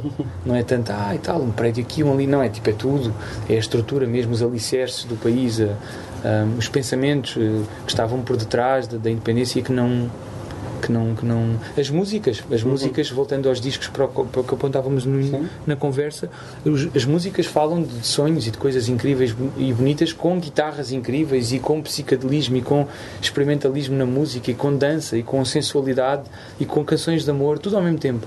E essa fase é incrível para uma pessoa falámos de Nova Iorque, mas podemos falar de Luanda de outra maneira. Essa fase dos 60, 70, quando tu pensas nela e vais fazer essa investigação ao contrário, vês imagens lindas de morrer, vês que cidades a crescerem, umas mais desequilibradas do que outras. Luanda parece-me ser sempre a que estava mais próximo do que seria o futuro de Angola, cosmopolita, misturada, artisticamente também bastante evoluída, sofisticada, mais até do que a própria metrópole, como outras cidades das ex-colónias, como o Brasil depois acabou por se emancipar e crescer da maneira que cresceu. E Luanda tinha isso tudo, e tinha o sonho, e tinha essa tudo em potência. Vamos ser um país africano, vamos ser um país novo, um país não ser um mestiço, um país de esquerda ou de direita, não se percebia bem para que lado é que ia, mas certamente mais justo, mais não sei o quê, e aquilo acabou tudo por correr mal. E a música também mudou muito. A música passa do sonho depois para o escape e quase para o autismo durante muito tempo. E isso tem tudo que ver com a vida que está à tua volta, porque por mais que tu sejas um grande artistão, se te matam porque tu fazes uma letra não sei o quê, tu não vais fazer a letra. Ou se nem sequer consegues viajar pelo teu país, como é que vais falar sobre ele se tu não tens acesso a instrumentos ou não tens tempo sequer para gravar? Ou se vives fora do teu país, como aconteceu no caso do Bonga e de outros, não tens tempo para lá ir, não tens hipótese de lá ir, não é possível ir à tua terra. No meu caso eu só consegui voltar a Angola em 2002, quer dizer, são muitos anos depois de ter nascido, e muitas pessoas nem sequer lá voltaram, outras vão voltando, mas encontram coisas diferentes e coisas destruídas. Pode ser que daqui a uns anos isto tudo depois pareça menos grave, mas para já parece assim um grande buraco de quase 30 anos, mais de 30 anos de guerra entre a independência e a civil, como base desta história que nós temos, e da condição de muitas pessoas estarem aqui em Lisboa, que é fuga de guerra ou fim de um país. São sempre rupturas muito grandes, são coisas, não é propriamente um arrufo, não é uma chatice, é uma coisa muito grande. São famílias separadas, membros separados, mortes metafóricas e literais, artísticas, intelectuais, culturais. É muita coisa.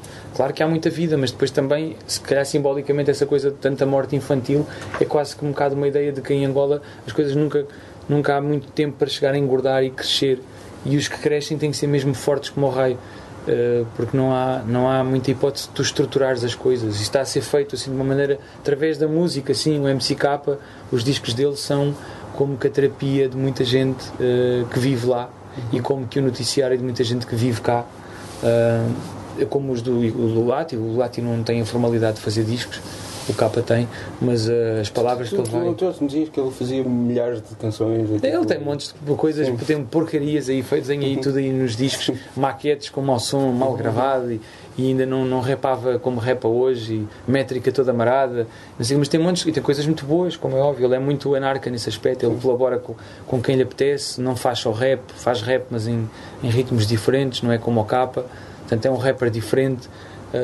Mas sim, ele tem montes de coisas e nunca as compilou num disco. Esse trabalho já está para ser feito há muito tempo, que é pôr tudo num disco. Já devíamos ter feito antes, agora não o vou fazer porque é um bocado se calhar fora de tempo, se calhar só se calhar a seguir, de conforme o que vai acontecer a seguir, se calhar pode se tornar obrigatório fazer, ou pertinente. Para já era só um bocado estar assim muito a ir atrás da agenda. Mas sim, ele tem montes de coisas feitas. Aliás, o Capa tinha um disco preparado para gravar este ano com ele, e houve coisas que ficaram on hold, usando um termo em inglês, porque não dá, mas ele está a escrever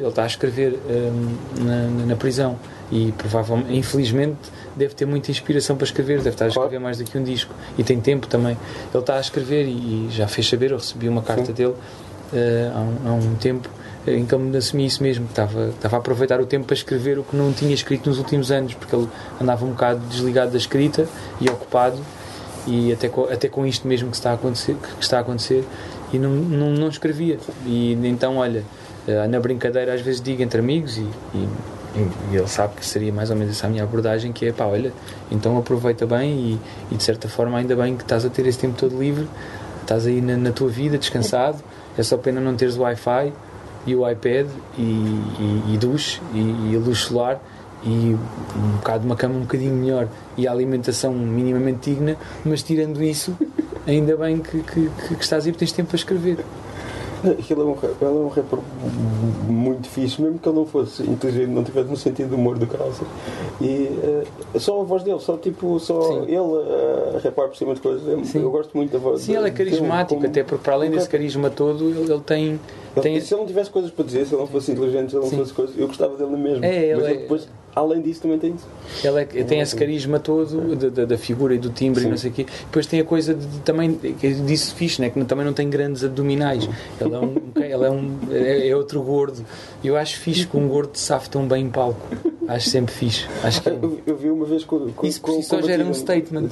Só ter aquele gordo no palco, ele não tem que dizer nada. Só ter um gordo daqueles a abanar-se já é uma declaração política. Eu vi com batida mesmo no Superboc em Stock, quando ele chamava assim. Sim, há montes de tempo. Sim, eu piquei imenso antes desse show, porque ele não era muito de animar, nem de coisa. Disse, não, pá, tu neste show vais entrar e vais agarrar o público e vais te comportar como um verdadeiro MC. Não, e ele parecia um MC, estava histérico. Eu lembro até depois a gente ouviu o concerto e disse, pá, também não é preciso tanto lá.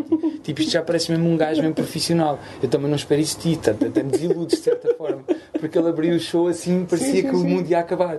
Eu disse, não, a parte do conteúdo sim, mas aquela histeria toda não é preciso tanto. Isso é para gajos mesmo, pá, prós. Gajos que querem ficar ricos. Não é essa a nossa ideia. E a gente ainda se riu disso. Porque ouvimos a gravação e ele estava louco. E sim, foi ainda numa fase muito embrionária do que eu queria fazer em palco. E sim, mas foi giro. Aquele teatro é muito bonito. A última vez que tinha lá estado, antes dessa, foi para ver o Bambi. Então foi um regresso. Isto desgraçou-me a vida, que aquele filme é horrível, não se sai de lá completamente, literalmente na merda. Mas sim, mas é um teatro muito bonito, o palco é muito bonito e estava cheio. Acho que a seguir vinha a Janelle Monáe. Sim, não foi ótimo. Foi. Tocar antes de chutes e pontapés é um bocadinho mais difícil. No caso da Janelle Monáe, a coisa encaixou-se. O público estava. E ainda mais difícil tocar depois dela.